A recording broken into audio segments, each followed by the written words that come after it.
Okay, अब समझते हैं कि इस तरह की रेंज को डिकोड किस तरह करना है। This is basically opposite to what we were doing. बहुत आसान फॉर्मूला है। हम क्या करेंगे, हम 7 और 3 लिखा हुआ है, तो हम क्या करेंगे, we are just going to understand that this is the start of the range. So range हमारे पास शुरू होगी 3 से, और we just have to add these two values, जो भी वैल्यूज हैं, positive negative does not matter.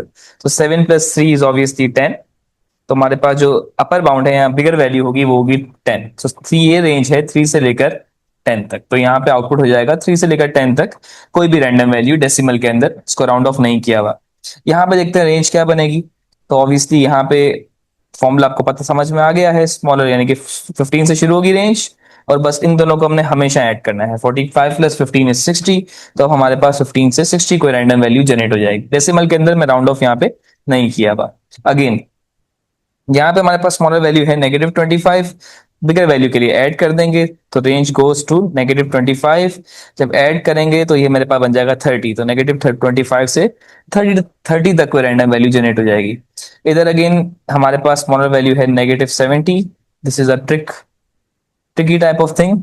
-70 तो मैंने यहाँ लिख दिया स्मॉलर के लिए। अब बिगर के लिए क्या करना पड़ता है, ऐड करना पड़ता है -80 और -70। जब हम इनको ऐड करेंगे तो -150 आएगा। अब again this is going to work, although आप देख रहे हो -70 to -150 is going in the opposite direction, पर रेंज यही है। आप इसको ऐसे भी लिख सकते हो कि -150 से -70 होगा, बट वी गेट के रेंज हमारे पास इन दोनों नंबर्स के अंदर ही होगी। अब ऑब्वियसली अगर आप न्यूमेरिकली देखो तो ये स्मॉलर है और ये बिगर है, but it's the same thing. Last है नेगेटिव मल्टी 20 और -15। चलो इसका आप लोग कमेंट से बताओ कि किस तरह होगा आंसर।